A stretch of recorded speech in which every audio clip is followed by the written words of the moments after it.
Olá, estamos começando mais um Entre Aspas e hoje nós vamos falar sobre as vacinas. Nosso convidado hoje é o professor Luciano Lemos Mega, que é pediatra e também professor do curso de medicina aqui da UNAERP. Luciano, muito obrigada aqui pela sua presença. Eu que agradeço o espaço, Flávia. Olá, espectadores. Estou à disposição. Também vereador. Aqui Atualmente. Uma responsabilidade, né, aqui para o nosso município. Muito grande. Tenho me esforçado, Flávia, para fazer um bom trabalho. É muito difícil, como é que é? É uma experiência, assim, muito gratificante, mas exige bastante de nós, né? Mas a gente está aí para isso. Mais difícil como médico ou mais difícil como vereador? Eu acho como vereador. Porque como médico a gente tem aquele trabalho individual e também na coletividade, mas a abrangência do trabalho do vereador é muito maior, né? Ela extrapola os limites da sua comunidade, da saúde, e então uma responsabilidade maior até.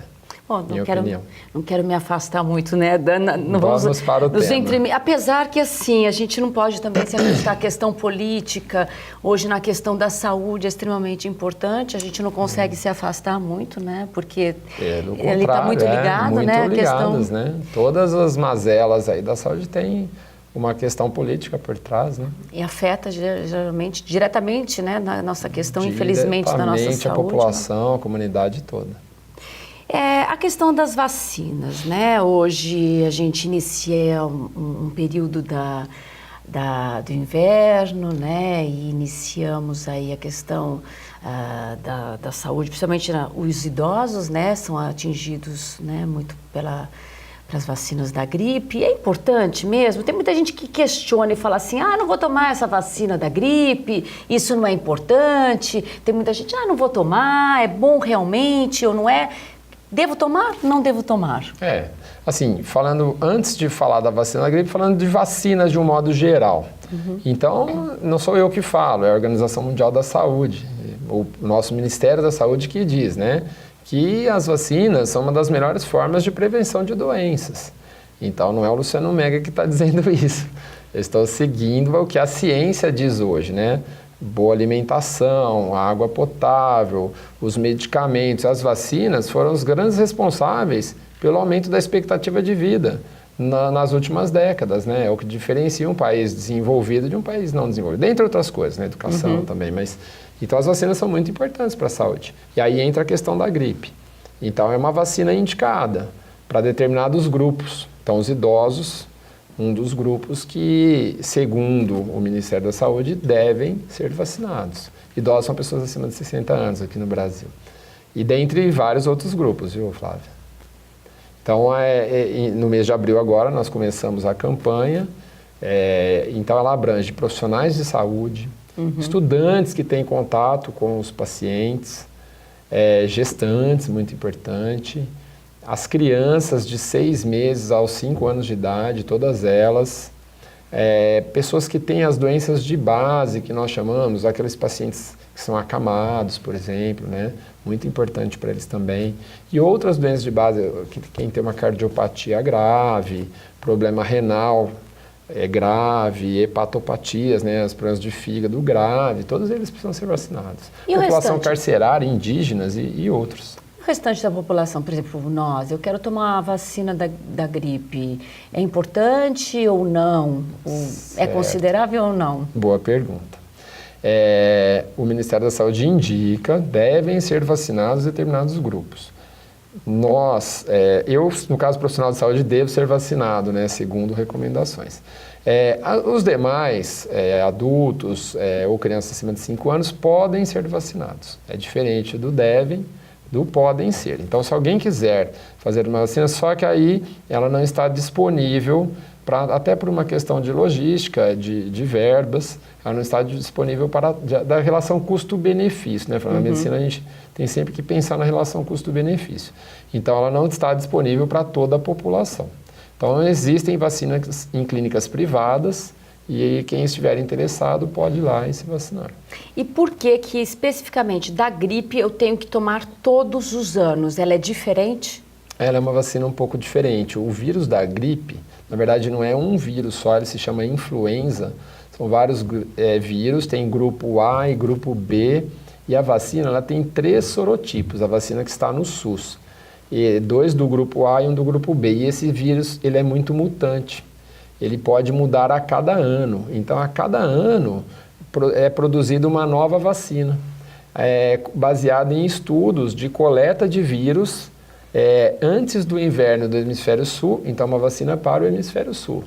E antes do inverno do hemisfério norte é uma outra vacina para o hemisfério norte. Então, a cada ano é uma nova vacina. É uma coisa ruim, realmente. Eu acho que a tecnologia, eu acredito que em alguns anos ou décadas, essa vacina tem que mudar, né? Para que seja uma vacina permanente, que dê uma proteção duradoura.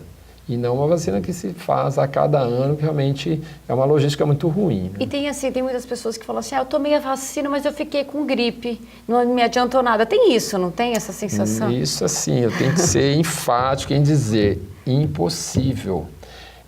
Existem vários tipos de vacinas, algumas delas têm micro-organismos vivos, vírus vivos. Não é o caso da vacina da gripe.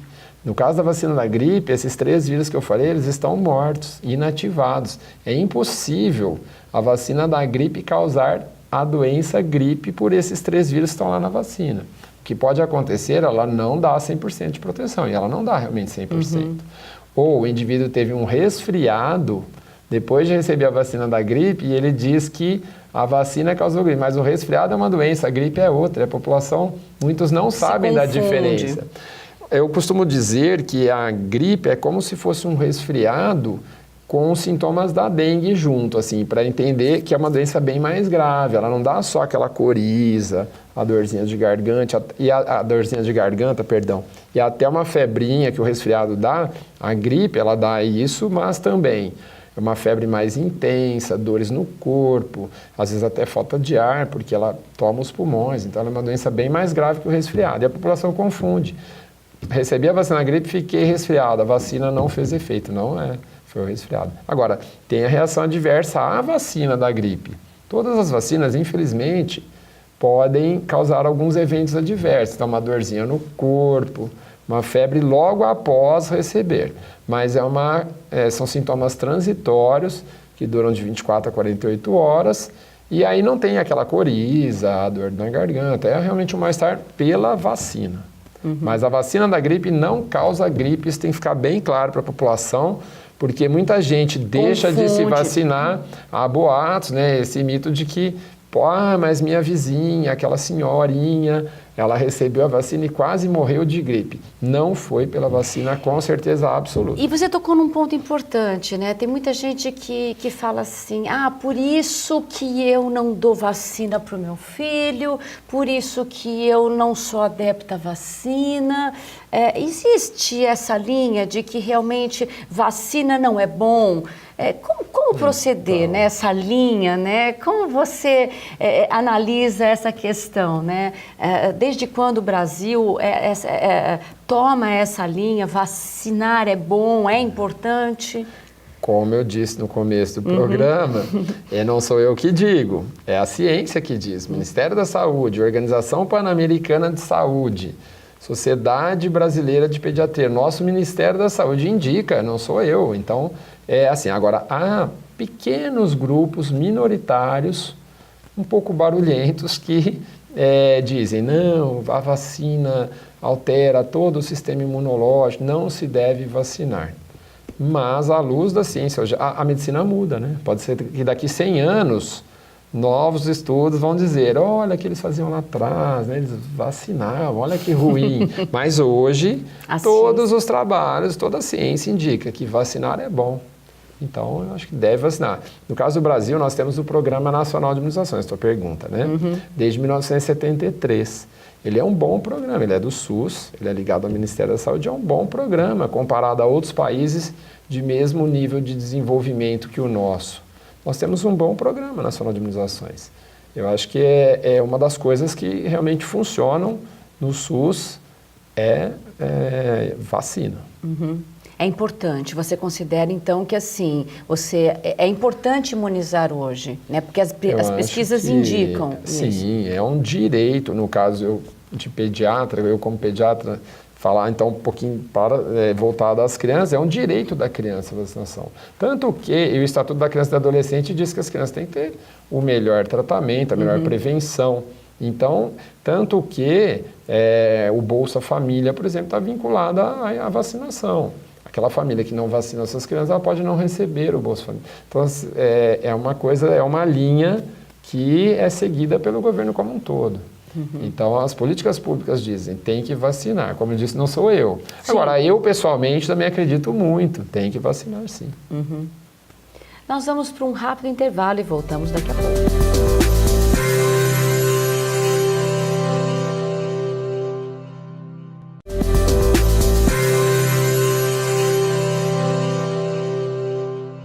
Voltamos com Entre Aspas e hoje nós estamos falando sobre vacinas.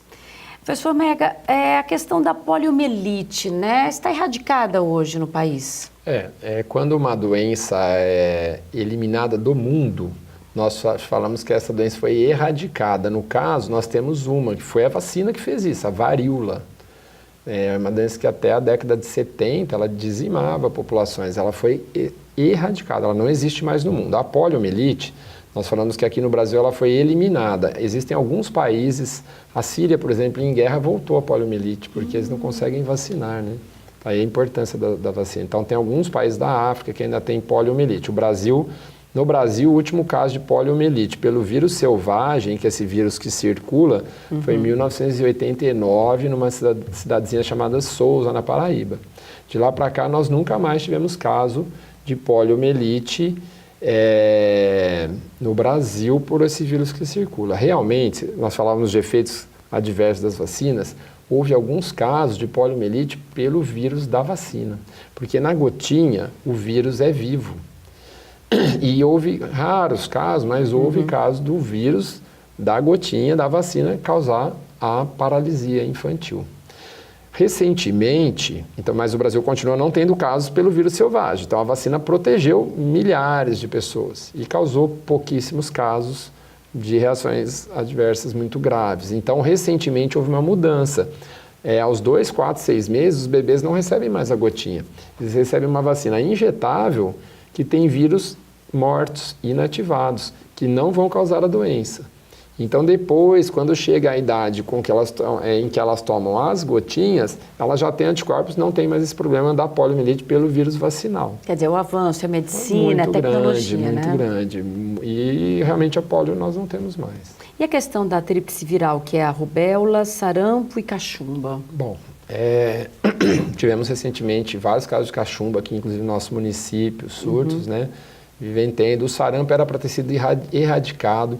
O sarampo não foi erradicado no mundo por uma polêmica de um cientista que publicou num determinado momento que a vacina sarampo, cachumba e rubéola, estava no Reino Unido, e que essa vacina causava autismo em crianças. Olha o absurdo.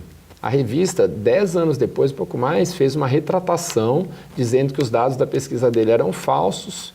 Ele foi expulso da comunidade científica do Reino Unido, mas o estrago estava feito. Então, o sarampo ele tem sido reintroduzido no Brasil de pessoas que viajam para a Europa, para os Estados Unidos, que ainda tem casos. E esse é o caso do sarampo. Então, assim, eles deixaram de vacinar, assim, não o governo, mas pessoas, né, bem informadas, deixaram de vacinar por causa daquele estudo, daquela pesquisa com dados falsos. Olha só o que uma pesquisa pode fazer. Quer dizer, e isso modifica não só um país, mas quer dizer, o resto do mundo, né? Porque hoje a gente está num mundo e nós estamos globalizado, quase né? eliminando o sarampo. Mas em 2014, no Ceará, nós tivemos centenas de casos de sarampo, por baixa cobertura vacinal. Quer dizer, a gente estava até conversando aqui no intervalo que existem assim, ele falou assim, qual vacina que nós poderíamos falar mais, qual doença? Flávia, a gente pode falar sobre N, né? Temos 15. Aí eu falei assim, qual mais? Quer dizer, meningite, né? Tem uma gama muito grande de vacinas, realmente. A meningite, que está na rede, é contra o meningococo do tipo C. Vacina muito importante. Ela foi introduzida em 2010, salvo engano, para os bebês, né? Protegeu muitos casos. Tem uma outra meningite que é causada por uma bactériazinha que chama Haemophilus influenza. Quando eu era médico residente, década de 90, eu via muitos casos de meningite por essa bactéria que se chama hemófilos. Eu nunca mais vi um caso. Para falar que eu não vi um caso, eu vi recentemente um caso, mas um bebezinho que tinha menos de 2 meses, que a primeira dose da vacina é dada aos 2 meses de idade. Mas, então, assim, mas é todo vacina... mundo que deve tomar essa vacina do meningite ou é todo mundo? Então, todas essas vacinas do calendário do Programa Nacional de Imunizações, eu acho bom repetir para quem está nos vendo, nos ouvindo, é muito importante vacinar as crianças, né? É a melhor forma de prevenir essas doenças. Então, assim, outra coisa é que a mãe deve andar com a carteira de vacina, assim, quer dizer, guardar a carteira de vacinas como um documento importante. Aqui em Ribeirão nós temos tudo digitalizado, informatizado, né? E aí, caso perca o cartão, né? Também, a gente consegue recuperar na rede pública. Mas é bom guardar aquele documento e realmente preencher aquela caderneta de vacinas, que é importante, né? Protege contra muitas doenças graves. Tem as meninas também, a questão do HPV, que também foi muito polêmica, a questão, né? Que todo mundo assim, né? Mas que também foi uma questão muito pontual, né? Pois é. O HPV é um vírus que causa o câncer de útero nas mulheres, né? O câncer de colo de útero e outros cânceres também. Então, que deve ter, tem a idade certa, né? Acho que seria importante a gente salientar aqui, Não, né? Isso é importantíssimo. Assim, o HPV ele causa câncer anal, de boca, de faringe. Então, é um vírus que faz um estrago muito grande. Tem uma vacina muito eficaz. Ela não dá 100% de proteção, ela é muito eficaz. E ela, num primeiro momento, ela foi introduzida na rede pública em 2014 para as meninas, né? De 9 a 14 anos hoje. E em 2017, agora em janeiro, felizmente o Ministério da Saúde incluiu para meninos também.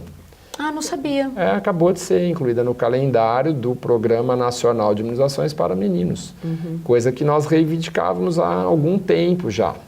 Então, os meninos podiam fazer, mas na rede privada. Entendi. E as meninas, adolescentes, até adultos jovens, eles podem fazer também.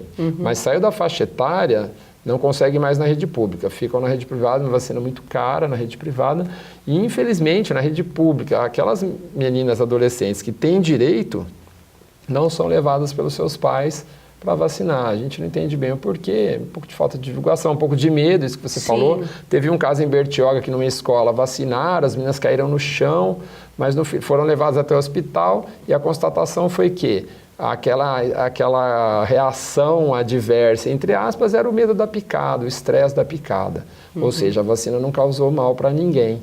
Pelo contrário, ela protege contra um câncer, que é muito grave. É muito importante. E a questão da febre amarela? Agora tivemos um surto, né? Principalmente aqui em Ribeirão Preto, né? A nossa região, aqui sul de Minas, né? Da febre amarela. E tivemos mudanças, né? Na questão da vacina, né? Esse é um caso um pouco mais complexo, Flávia, porque o Ministério da Saúde ele recomenda a vacinação em algumas áreas do Brasil. E nós temos um fluxo migratório muito grande. Aí, a minha opinião, inclusive, aí entra o trabalho do político. Como vereador, eu fiz uma moção recomendando, indicando ao Ministério da Saúde que vacinasse toda a população. Sim, nós somos a Anhanguera, Ribeirão Preto é um local de passagem. Pois e muita gente que chegou aqui não tinha vacina. O indivíduo que, infelizmente, nós tivemos um caso de óbito aqui em Ribeirão, ele durante um tempo ele não morava em Ribeirão Preto e ele estava sem vacina. E um caso de óbito, que é muito grave, né? E nós já tivemos no Brasil, hoje, os dados estão se atualizando a cada semana, mas, se não me engano, 180 e poucos casos de morte por uma doença que é imunoprevenível. Só vacinar. É fácil. Houve mudança até no calendário agora, recentemente, nesse mês. Houve uma mudança de recomendação que uma dose só basta para o adulto. Como é que faz? Agora, como é que é? Você tomou uma dose até 10 anos ou essa nova vacina? Até há pouco tempo. Até há pouco tempo era o seguinte, todos nós das áreas de cobertura, não era no Brasil inteiro, aqui Ribeirão era uma área de risco, né? Porque nós temos o Aedes aegypti, e é ele que transmite dentro da cidade o vírus da febre amarela. Nós tínhamos uma recomendação de vacinarmos nos vacinarmos a cada 10 anos. Sim. A Organização Mundial da Saúde falou assim, não, uma dose basta. Então houve uma mudança, não, vamos deixar 2 doses no Brasil. E agora veio a recomendação desse mês, 1 dose basta. Então basta vir lá e fazer 1 dose da vacina. E pronto. E está protegido contra uma doença de alta letalidade. Não precisa mais, né? 1 dose só já basta. 1 dose basta. Para as crianças, é 1 dose aos 9 meses e a segunda dose aos 4 anos de idade. Então as pessoas podem ir, né, até o posto de saúde, devem ir, né? Acho que a gente poderia até enfatizar isso, né? Importante, né, professor? importante. Ribeirão atingiu uma cobertura vacinal muito boa, viu? Fizemos o dever de casa. Na questão imunizações, nós temos o Brasil tem um bom programa nacional de imunizações, com algumas falhas, essa da febre amarela, por exemplo, foi uma falha. Mas Ribeirão... Acho que toda vez quando a questão é surto, né, eu acho que a gente falha, né? Quando falou assim, temos surto, temos alguns problemas, falha. A gente tem falha, né? Na questão da comunicação, vacinal, né? Sem dúvida, não era para existir, né? Como a questão agora da dengue, a gente ainda está na espera, estamos ainda no compasso de espera, né? Nós comentávamos há pouco, existe uma vacina ali, todas as vacinas que chegam no Brasil para que elas sejam comercializadas ou disponibilizadas no SUS, elas têm que ter aprovação da Anvisa. A Anvisa já liberou uma vacina contra a dengue que nós temos, ela protege contra os 4 tipos, mas ela está, infelizmente, só na rede privada. Ela tem uma limitação que ela foi liberada pela Anvisa para pessoas entre 9 e 45 anos, e talvez por esse motivo e pelo preço, o SUS não a inclua no calendário. Até porque o Butantan desenvolve uma vacina também com os 4 sorotipos, que dentro de uns 3 ou 4 anos talvez esteja disponível para a população. Então aí vamos contar com a colaboração da população, né? Com as mudanças de comportamento, água parada, lixo nos terrenos, baldios, né? O problema é assim, a dengue, o mosquito que transmite a dengue é o mesmo da febre amarela. A febre amarela nós não temos porque tem vacina. Sim. Dengue, infelizmente, nós temos. Mas aí tem a zika, o chikungunya. Então, enfim. Hoje é prevenir o criador do mosquito, eliminar o criador do mosquito. Aí depende de cada um. De cada um. Professor, muito obrigada pela sua presença aqui no Entre Aspas. Fica aqui o convite para as próximas, né, para os próximos debates, né, e que tenha uma gestão política aí pela frente, né, que nos defenda ali na Câmara, né, que tem pela frente aí, com certeza, grandes desafios, né? Eu pretendo continuar como docente também, é muito prazeroso. Inclusive, eu te agradeço o espaço aqui de poder passar informação assim para um número maior de pessoas, né, Flávia? E estou à disposição quando precisarem. Contem comigo. Muito obrigada. Obrigado. O Entre Aspas fica por aqui e até o próximo programa.